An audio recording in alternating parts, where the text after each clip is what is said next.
Bienvenue dans la chaîne francophone de Kinshasa. InfoSag avec l'émission SAG politique de aujourd'hui. Nous allons parler de la place de la RDC dans l'économie de l'espace francophone. Vous savez, en démographie, on dit que la République démocratique du Congo, le pays de Lumumba et de la Noireté, c'est le premier espace où il y a beaucoup des hommes et aussi parmi les États francophones ou le sous-sol, mais actuellement on dit qu'il ne faut plus parler de sous-sol, il faut parler un peu de recherche palpable. C'est-à-dire que combien de gens travaillent aujourd'hui à l'heure actuelle en République démocratique du Congo, combien d'entreprises congolaises s'exportent dans l'espace francophone, combien d'ingénieurs congolais nous formons tous les ans, combien des universités congolaises où les étudiants francophones fréquentent. On dit, la réalité c'est ça. Heureusement aujourd'hui, nous avons l'éminent professeur d'université en République démocratique du Congo, M. Alain Yele. Monsieur Yele, vous avez vu, il y a des jours à Paris, Emmanuel Macron, le président, son excellence Emmanuel Macron, le président, le premier espace économique de la francophonie, 88 États, a réuni ses homologues francophones à Paris pour parler. Le thème était innovation, création, tout ça, ainsi de suite, parce que la francophonie, depuis les Sédar Senghor, on dirait que c'était la littérature, la science uniquement, mais les anglo-saxons nous dépassent. Maintenant, aujourd'hui, avec vous dans ce plateau, on va essayer de voir le pays de Lumumba occupe quel positionnement dans cet espace économique. Bienvenue dans ce plateau que vous avez l'habitude de venir, le SAG politique de la chaîne InfoSag.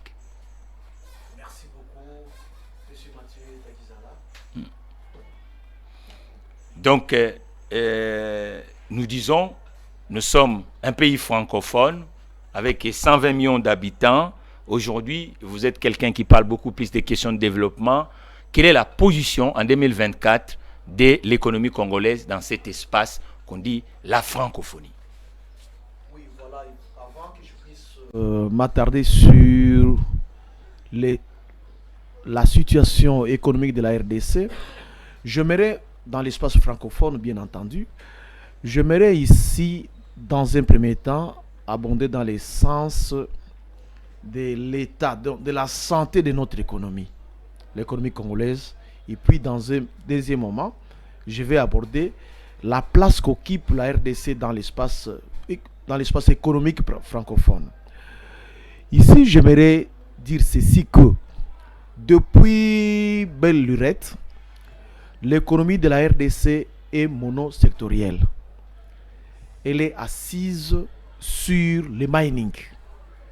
Et pourtant, nous avons un problème très sérieux, lequel l'économie de la RDC, par exemple, en 2022, avait connu une croissance de 8,9. En 2023, elle est descendue à 7,7. Je me suis dit, l'économie, on n'a pas ressenti cette croissance. Pourquoi? Parce qu'elle est monosectorielle. L'économie de la RDC doit être diversifiée. En fait, ce n'est pas avec les mines qu'on va développer ces pays. C'est d'abord sur l'agriculture. Nous devons mettre l'accent sur l'agro-business.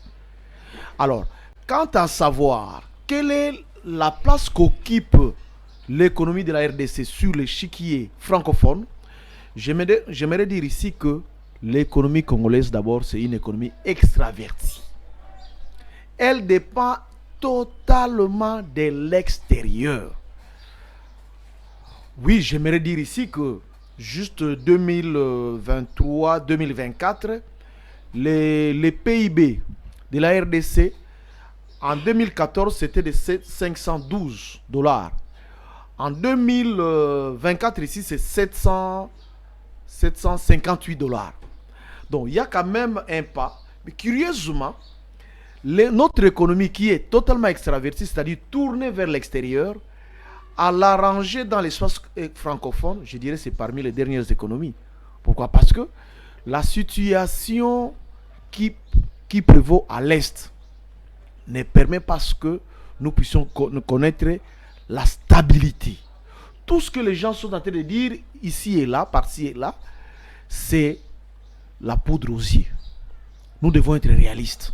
Pourquoi? Parce que il faut maintenant là que nous puissions interroger notre sol, c'est-à-dire l'agriculture.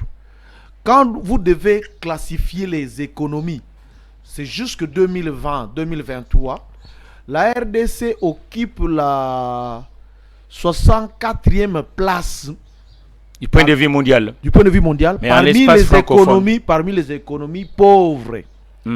J'aimerais dire même dangereusement pauvres.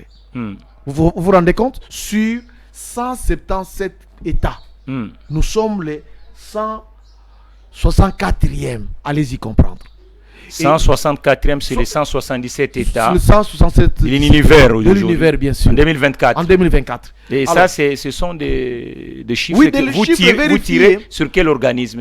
Allez-y, interrogez les Fonds monétaires internationaux. Oui, qui met ça en fait. Oui, qui met ça. Et l'économie congolaise, c'est une économie qui est à volo. Elle est vacillante. Elle n'est pas stable. Nous ne savons pas que pour que nous puissions faire développer un pays, il y a Karl Marx qui parle de l'infrastructure et de la superstructure. L'infrastructure, c'est l'économie. Vous voyez un peu ça? Il faut que l'économie soit soutenue par la superstructure qui est l'esprit. L'esprit, là, nous avons la philosophie. Quelle est la philosophie de l'économie congolaise aujourd'hui? Quelle est la philosophie de l'État congolais aujourd'hui? Et cette république, cet espace, prof, que nous sommes aujourd'hui en 2024, a 3 époques économiques. La première, c'est la partie léopoldienne. C'est-à-dire que Léopoldé, qui arrive ici dans ce territoire, il essaye de s'endetter pour créer de la valeur.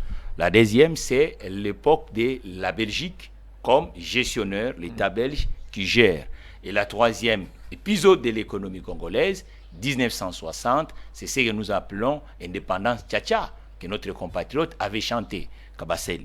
Donc, aujourd'hui, dans la première époque, nous partons dans cette culture que vous appelez l'agriculture, non? Tout à fait. Vrai ou faux? Oui. On part sur la latex, le pneumatique, l'industrie pneumatique qui va à dominer dans le monde.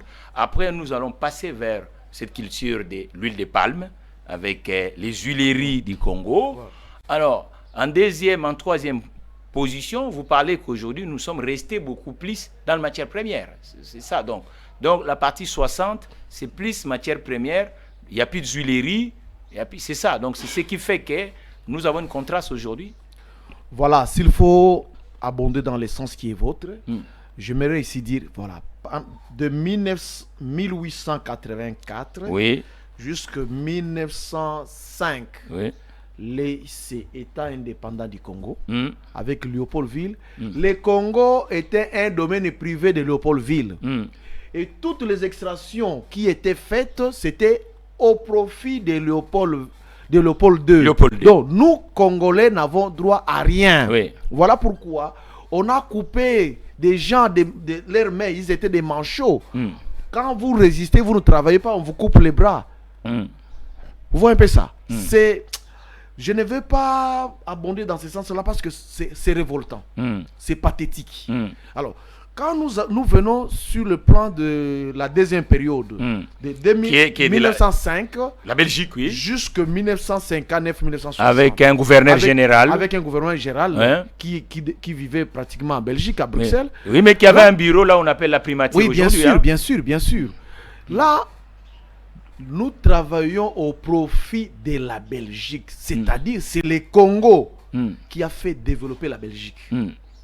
Alors, de 1960... 2024, oui. Oui, de 1960 jusqu'à 1971, nous avons connu ce que nous appelons la floraison de l'économie congolaise. Oui, mais après, on a connu la zarisation aussi dans le même 71-72. La zarisation est venue détruire cette floraison. Pourquoi? Parce que nous avions le même niveau que le Canada. D'ailleurs, un Zaïre, lorsqu'on a Mobutu a recouru à la zarisation, un Zaïre équivalait pratiquement à $2. Qu'est-ce qui faisait ça? Parce qu'aujourd'hui, oui, mais c'est l'économie, c'est l'agriculture qui soutient l'économie. Il y avait plus d'actifs dans le territoire à l'époque? Bien sûr, regardez. L'écosystème était là? Oui, bien sûr. Lorsque vous parcourez les territoires congolais, vous allez vous rendre compte qu'il y avait des industries. Mais aujourd'hui, il n'y en a plus. Au fait, on fait développer une économie par la transformation des produits agricoles. Oui. C'est que nous avons dénommé ici tout à l'heure l'agri-business. C'est-à-dire quoi? Lorsque vous avez par exemple les arachides, parce qu'on exportait même l'huile d'arachide, Oui. l'huile palmiste, Oui. mais aujourd'hui, qu'est-ce que nous exportons?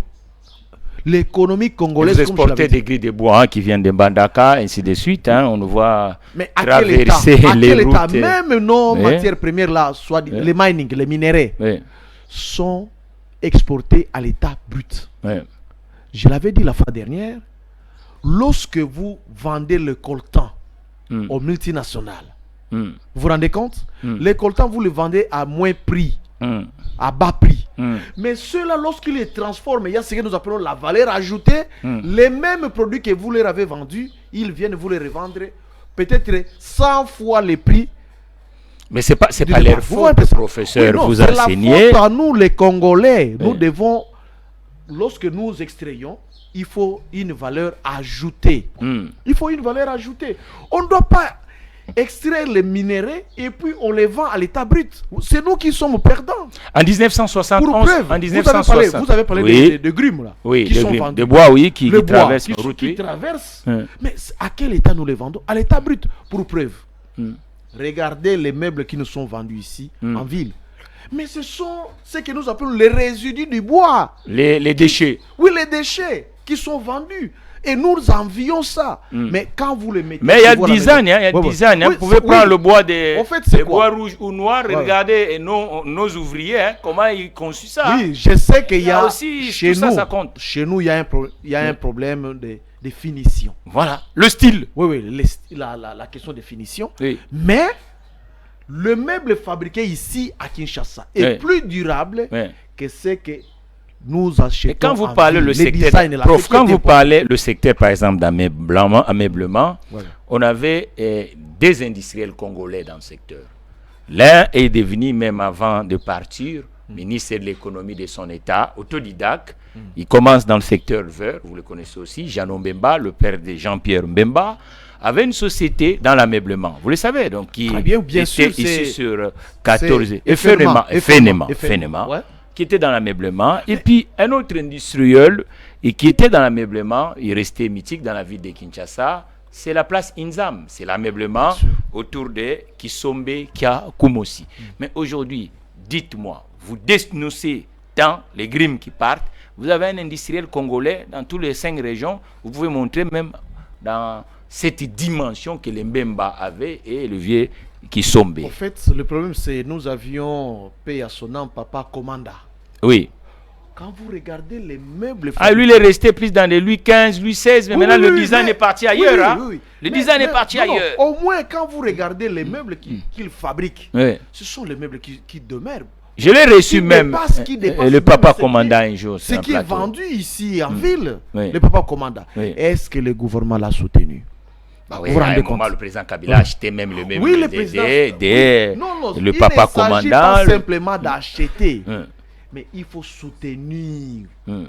l'entrepreneuriat congolais. Oui. Vous voyez un peu ça? Oui, mais- Lorsque vous êtes par exemple en Chine, vous êtes au Nigeria, les gouvernements soutiennent les entrepreneurs. Oui. Mais tel n'est pas le cas ici chez nous. Ce que nous déplorons, il n'y a même pas une banque agricole chez nous. Mais quand vous Pour gardez soutenir l'économie. la banque d'agricole, heureusement vous êtes dans la chaîne des entrepreneurs, des investisseurs, c'est dire qu'une banque, il faut avoir l'actif, vous le savez. Bien entendu. Aujourd'hui, le secteur agricole est plus dans l'informel. Nous avons plus de coopératives agricoles. Une banque, c'est pas un musée, professeur. C'est dire que la banque, il faut commencer d'abord à avoir un actif solvable pour que la banque puisse se mûrir. Oui, moi je suis parmi les experts qui aident les entreprises congolaises à la formalisation. Oui. C'est-à-dire partir de l'informalité à la formalisation. La formalité des choses. Alors, il y a un problème sérieux qui se pose parce que quand j'ai divisé avec les gens, j'ai causé avec les gens, ceux qui veulent subir ce que nous appelons la formalité, la formalisation, il y a un problème.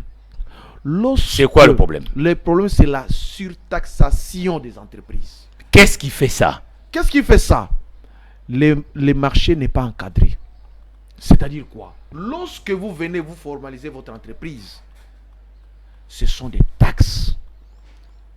Des taxes légales et illégales qui vous frappent. Or, sur le plan économique, nous disons, trop d'impôts tue l'impôt. Ouais. Lorsqu'il y a trop de taxes, vous serez obligé de Mais fermer quand il boutique. n'y a pas beaucoup d'actifs que l'État peut récupérer, à mon avis, pour faire tourner la marmite nationale, il faut monter un peu. Hein. Non, Comme l'autre, comme on dit. L'État, non, regardez par exemple, si vous êtes au Bénin, l'État est en train de favoriser. Il y a certaines catégories d'entreprises Oui, dont les taxes sont pratiquement minimes. Oui. On doit tenir compte de la taille de l'entreprise. oui. Mais On ne au Congo, peut on ne tient pas compte de la taille d'entreprise. Non. Au Congo, lorsque vous avez votre petite entreprise, les gens de l'État commencent à défiler pour percevoir la taxe, pour collecter la taxe. Or, cette taxe-là asphyxie la petite entreprise. Vous vous rendez compte? Oui. Donc, il faut catégoriser. Quel est le vrai problème de l'entreprise en République démocratique du De Congo en l'entrepreneuriat 2024? Oui. Le vrai problème, d'abord c'était, aujourd'hui c'est à peine que les guichets uniques venaient d'aider. C'est-à-dire en 48 heures, vous pouvez avoir... Et ça, c'est dans l'ordre administratif. Oui, ça c'est bien sûr. Mais ça dit, la formalisation passe d'abord par là. Oui. Il faut que vous puissiez avoir tous les documents à partir du guichet unique de création d'entreprise. Oui. Vous avez tous les documents dans 48 heures. À ce moment-là, vous avez votre établissement qui est formalisé. Oui. Et vous devez vous rentrer dans la nomenclature des taxes. Quelle est la taxe qu'on peut percevoir chez vous? Parce qu'ailleurs, on met tout ça ensemble et on vous taxe. Mais ça ne doit pas vous asphyxier. Plus l'État congolais, où il y a des germinations des entreprises, plus l'assiette de l'État, l'assiette fiscale de l'État s'élargit. Plus vous percevez des taxes, vous asphyxiez maintenant là ces entrepreneurs. Mais prof, vous ne voyez pas que le problème de l'économie francophone d'Afrique, c'est on s'est fait concurrence entre nous. Quand vous partez par exemple dans le pays européen ou américain, on sait que par exemple la France tire ses compétences ou ses moyens économiques autour par exemple des secteurs viticoles, le vin. On sait que par exemple la France c'est le luxe. Donc le prêt-à-porter français, c'est Vuitton, c'est Gucci, ainsi de suite. Et quand vous allez en Italie, nous savons d'où ils tirent les efforts. Et quand vous prenez aussi l'Allemagne, on sait que c'est le machine-outil, et ainsi de suite. La mécanique allemande est parmi les champions du monde. Mais nous, aujourd'hui, en République démocratique du Congo, notre économie, on doit tirer la force en quoi? Est-ce que c'est uniquement cobalt mining ou qu'est-ce que les Gabonais peuvent prendre de chez nous et qu'eux, ils n'ont pas? Voilà. Par exemple, qu'est-ce qu'on peut vendre dans l'espace francophone africain? Je suis en train de me dire, parce qu'il y a la zone spéciale économique. Oui, la zone économique. Oui. On dit la ZLECAf. La ZLECAf. L'inter-africaine. Je suis en train de me dire, mais cette zone-là spéciale, cette zone économique spéciale africaine, c'est au profit d'autres pays plus. Parce que nous, Congolais, avons un problème de production. Qu'est-ce que nous produisons ici chez nous? Mais produire, il faut avoir des acteurs. Vous avez des acteurs tels qu'il y a des acteurs qui manquent. Cette émission, excusez-moi prof, cette émission est réalisée en partenariat avec l'entreprise qu'on appelle Spécial Auto Garage. C'est une entreprise qui est dans l'ingénierie. Vous savez, dans l'ingénierie, logiquement, Spécial Auto peut faire des deals avec des Marocains, avec des Chinois, ainsi de suite. C'est à vous, les officiels, ou par exemple le professeur d'université, de mettre dans la tête des gens que les petites moyennes entreprises qui sont en République démocratique du Congo, elles doivent devenir de plus en plus compétitives pour que nous puissions quand même pénétrer dans cette zone de libre-échange intercontinental, comme on dit. Exactement. Il faut que les PME, les PMI congolaises deviennent compétitives. C'est pas la certification. Oui. L'unique agence nationale de développement de l'entrepreneuriat congolais, ANADEC en sigle, c'est cette agence-là qui est habilitée. Mais qui commence pas d'aujourd'hui, hein? Oui, bien sûr, c'est Lopez. Ça date, c'est Lopez. Lopez, oui. Lopez, créé le 5 janvier 1973. Et là, c'est après la zarisation. Oui, après la zarisation, bien entendu. Après, Lopez est devenu l'OPEC. Oui. Et maintenant, c'est l'ANADEC. Oui. Vous vous rendez compte? Et depuis qu'on a créé ça, qu'est-ce que ça a apporté dans l'écosystème de l'entreprise? Lorsque nous prenons par exemple, le cas de Lopez. Oui. Lopez était compétitif, Mm. cet office-là. Mm. Lopez a aidé beaucoup d'entreprises congolaises à émerger. Oui. Ce qui a causé du tort à Lopez et à beaucoup d'entreprises congolaises, c'est le deux pillages. Mm. Le pillage de 91, 93. 91 et 93. Ces deux pillages-là, vous vous rappelez que Limité, quand on parlait de Limité, il y avait la partie résidentielle et la partie industrielle. Oui. Est-ce qu'aujourd'hui, ces noms-là tiennent encore? Mais l'Europe, prof. Vous vous rendez, un instant, Oui, s'il vous plaît, j'en viens. Oui.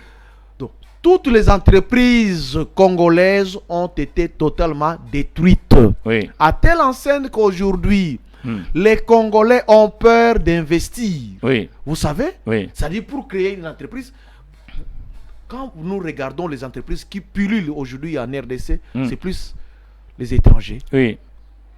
qui organisent ces entreprises-là. Mais quel est le traitement des Congolais dans toutes ces entreprises-là? C'est minable. C'est ce que nous disons. Alors, nous disons quoi? Par exemple, vous avez dit tout à l'heure que l'OPEC, l'ANADEC, ainsi de suite, a apporté quand même dans l'écosystème. Mais prof, soyons quand même réalistes, nous sommes en plein 21e siècle. Ouais. L'économie, vous avez dit aujourd'hui, ça devient quand même les létanies. Cette phrase tous les jours est travestie. Et pourtant, nous savons que nous sommes dans l'économie de marché. L'économie de marché, ça veut dire que cet échange, les autres marchés supérieurs, le Congo doit pénétrer. Nous avons un traité qu'on appelle l'AGOA, que je reçois de temps en temps avec les États-Unis. Ouais. Et depuis qu'on a signé ces traités, quels sont les produits que nous amenons? Ça, c'est aussi qu'il faut soutenir l'entreprise. Plus que vous soutenez l'entreprise, plus que vous allez avoir les résultats. Dès 1960 jusqu'à aujourd'hui, en 1960, les industries en République démocratique du Congo étaient près de 10 000. Aujourd'hui, si vous cherchez les industries dans le territoire, nous n'avons pas 3 000 industries dans le territoire. Non. Ça veut dire qu'il y a un accroissement qui s'est fait du point de vue démographique, mais du point de vue économique, ça a régressé. Et l'informel a occupé l'espace. Maintenant, en tant que professeur qui enseigne le développement, l'économie et la gestion, et la philosophie, parce qu'il faut avoir une philosophie économique, comme vous avez dit au début, qu'est-ce que le Congo doit faire aujourd'hui pour qu'il retourne pas uniquement en la façon que nous disons le premier espace à nombre de gens, mais que ça devienne le premier espace économique dans cet espace francophone. Voilà. Que nous puissions avoir aussi les entreprises congolaises qui vendent en France, les entreprises congolaises qui vendent en Allemagne, les entreprises congolaises qui vendent en Côte d'Ivoire, ainsi de suite, parce que je pense qu'aujourd'hui, ce n'est pas le cas. Oui, qu'est-ce que l'État congolais doit faire pour qu'il y ait l'émergence, l'éclosion des entreprises congolaises? Des entreprises congolaises dans l'espace francophone. Mais la réponse est simple. Il faut qu'il y ait des incubateurs. Oui. L'incubateur, c'est quoi? L'incubateur, c'est un dispositif de création d'emplois et de richesses. C'est-à-dire quoi? On ne peut pas devenir sorcier comme ça. Là, tu te réveilles le matin, tu deviens sorcier. Non. Il faut une initiation. Oui. Donc, pour que vous deveniez un entrepreneur capable de compétir sur le plan national et international, il faut passer par l'incubateur. Dans l'incubateur, on doit vous inoculer ce que nous appelons l'esprit entrepreneurial. Oui, mais on doit vous doter des outils. Un instant, j'en viens. Au fait, c'est quoi? Tout Congolais qui veut devenir entrepreneur doit nécessairement passer par l'incubateur. Pourquoi? Parce que dans l'incubateur, il y a la formation managériale, c'est-à-dire comment gérer son entreprise, et il y a la formation technique. Quels sont les outils que vous devez utiliser pour que vous deveniez compétitif? Chose qui ne se fait pas aujourd'hui en République démocratique du Congo. Aujourd'hui, il n'y a pas assez d'incubateurs. Pourquoi? Parce que le monde aujourd'hui, ce n'est pas le monde d'hier.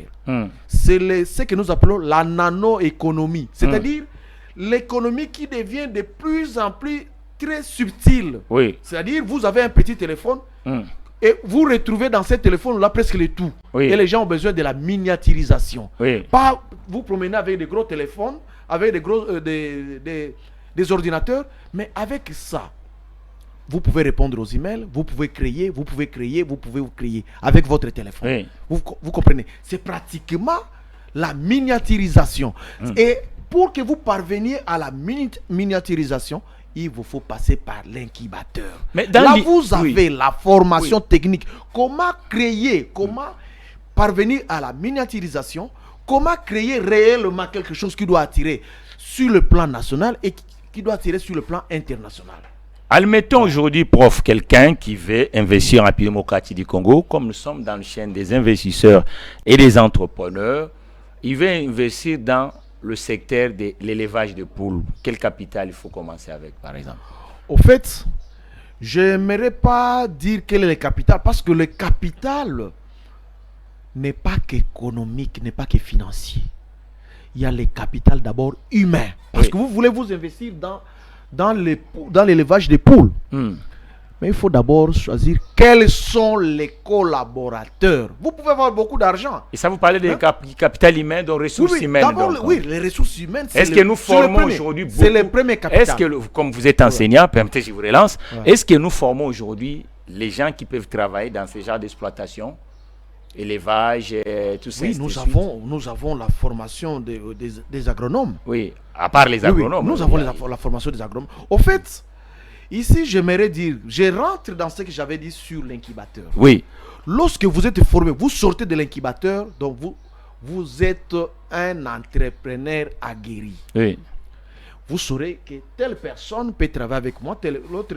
Au fait, vous allez même solliciter la formation de vos collaborateurs. Oui. C'est-à-dire, on ne peut pas avoir des collaborateurs qui ne sont pas formés. Parce que vos collaborateurs doivent regarder dans le sens que vous... Est-ce que ce n'est pas le problème aussi des repères? Ça veut dire qu'à l'époque de la Deuxième République, allons-y comme ça, dans chaque région, à l'époque on disait région, aujourd'hui province, il y avait ce qu'on dit l'élite économique. L'élite économique, pas uniquement parce que avoir passé dans les amphithéâtres et avoir obtenu des diplômes de gestion ou d'économie, mais c'était ce qu'on appelait de commerçants. Quand vous venez à Kinshasa, vous allez vers Njili, on avait ce qu'on appelait Sirop. Oui, Sirop. Et Sirop, lui, il a détecté qu'à Kinshasa, les gens pouvaient vivre. Il fallait alimenter, faire le pont entre le plateau de Bateke et Kinshasa. Ici, nous sommes dans la commune de Limité. Il y a un marché qu'on appelle Louza. Louza, c'est Sirop. Et à part Sirop, on avait par exemple André Motor. Il savait qu'il fallait vider les locaux, ainsi de suite, dans la ville de Kinshasa. Et puis le transporteur. Si vous allez à Matete, on avait MB, vous le savez. Très bien, oui. Le roi de Fula, mécanicien de son état.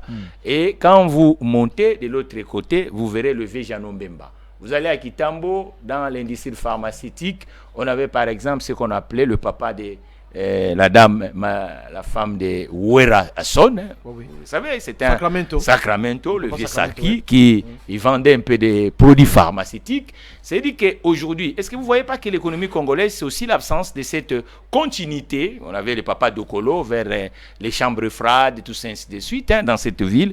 Et les vieux Kindwelo. Donc, vous voyez que la réussite, c'est que vous cherchez le banque. On a eu dans cette histoire de l'économie de 1960 de connaître des entrepreneurs qui ont créé des banques. Il y en a deux. On a Pascal Kindwelo qui crée une banque et le mythique des banques qui a fait la fierté de cette économie, c'est la banque de Kinshasa avec Augustin Dokolo Sanou. Est-ce qu'aujourd'hui, on peut plus encore compter ces genres de cette élite économique dans les 26 provinces de la République démocratique du Congo? Oui, en évoquant toutes ces personnalités-là, j'aimerais dire que c'est vrai, ils avaient les monopoles sectoriels. Mais nous n'avions pas connu l'économie libérale sous Mobutu parce que c'est les ministères économiques ou le ministère de l'économie qui dictaient les prix à l'époque. Mais aujourd'hui, nous avons opté pour l'économie libérale. C'est-à-dire chacun fixe le prix. Mais dans le libéralisme du marché, il y a ce que nous appelons la main invisible de l'État, où l'État contrôle quand même d'une manière... Régule la chose. Oui, qui régule bien sûr le marché. Mais je ne veux pas que nous appuyions les monopoles du marché.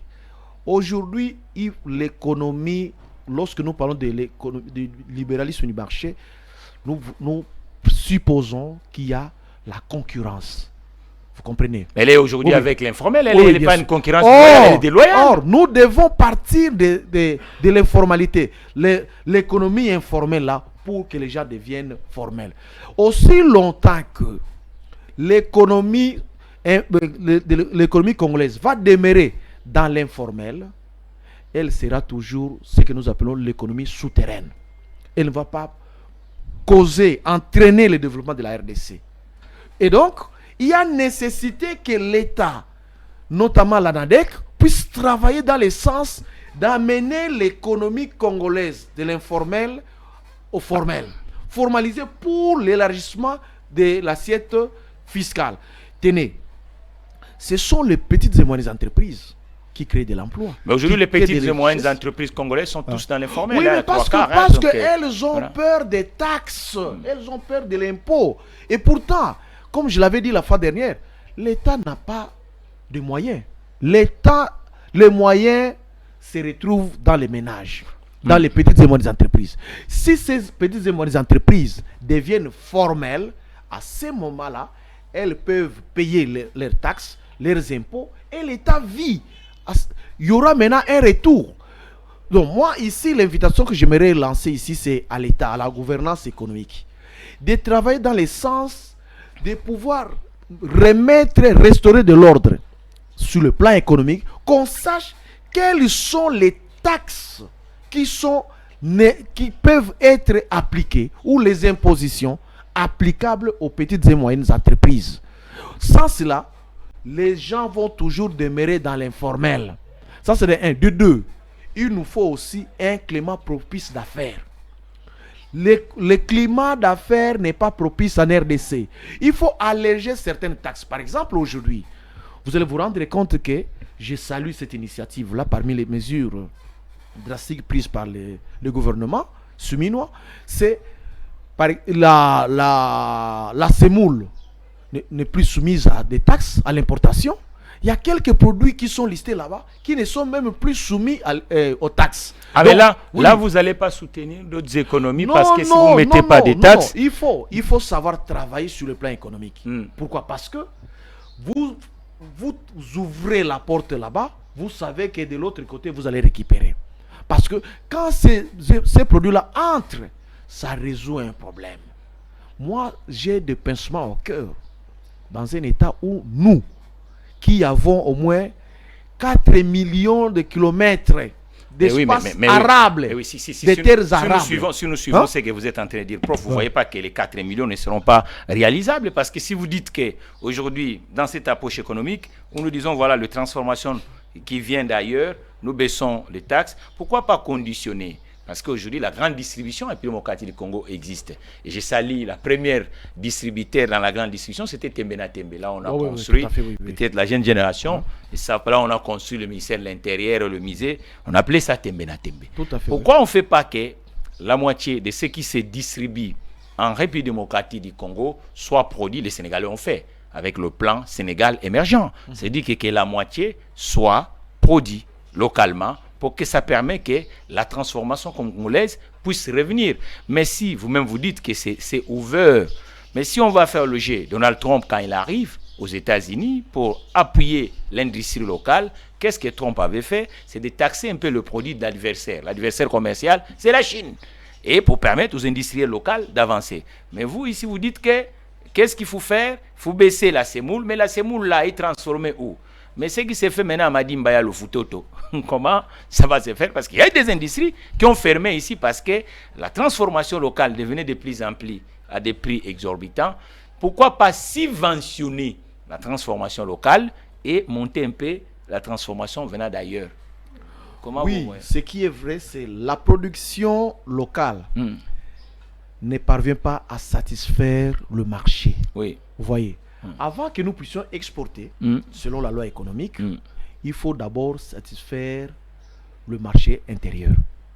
Vous voyez pas ça? L'offre. Tout ce qui est transformé ici, tout ce qui est transformé ici ne parvient pas à saturer les marchés intérieurs. D'où l'impérieuse nécessité de recourir à l'importation. Vous voyez un peu ça? Une économie qui dépend plus de l'importation travaille au profit des autres, pas à notre profit, parce que ce sont des devises.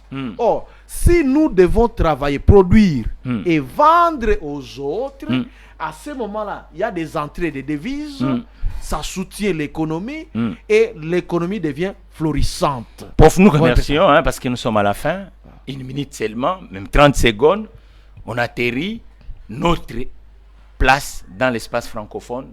Ce sera pour quand? 2035? 2040, parce qu'aujourd'hui on est en 40e position. Vous dites du point de vue mondial, nous sommes à 164. Au niveau francophone, notre économie ne perce pas donc. Non, au niveau francophone, nous sommes nulle part. Ah bon? Nous sommes nulle part au niveau francophone parce que nous dépendons de l'importation. Oui. Or, pour que nous puissions nous taper une place de choix dans l'espace francophone, il nous faut exporter. Oui. Mais nous exportons quoi? Donc il faut faire un plan de relance de la République démocratique du Congo, du terrain économique, oui. Moi, je suis en train de me dire, il faut que nous ayons genre le plan Marshall ici en RDC. Ah, mais Marshall, c'est américain. Oui, un plan congolais. Le plan, oui. Non, genre, j'ai dit genre le plan Marshall, pas copier ce qu'ils ont fait. Mais que nous puissions nous arrêter d'abord, évaluer d'où nous venons, où sommes-nous et où allons-nous. En nous posant ces 3 questions, nous allons parvenir à redorer les blasons ternis de l'économie congolaise. Nous vous remercions, le professeur Alain Yeye. Alors, nous disons les autres professeurs comme vous, il est l'élite de la République démocratique du Congo. Pourquoi pas l'élite de l'espace francophone? Parce que le mois d'octobre, on a dit que la plupart des ambassadeurs qui sont en poste, même des conseillers économiques des ambassades, mission diplomatique à Kinshasa, de choisir ce plateau francophone pour que nous puissions voir chaque État, quel est son atout, quelle est la contribution dans l'économie francophone, parce que les anglo-saxons nous tapent un peu de pion. Nous vous remercions. Quant à moi, je remercie aussi l'équipe technique de l'émission SAG Politique de la chaîne francophone de Kinshasa, y compris toutes les Congolaises et Congolais. N'oubliez pas, donnez vos propositions, des suggestions, et même likez et partagez. Et tous les francophones du monde, et ceux qui ont choisi aussi le pays francophone, excusez-moi l'axis, pour agir dans le terrain de positif de la compétitivité économique de l'espace francophone. Quant à moi, prochain numéro, prof. Merci. Merci beaucoup.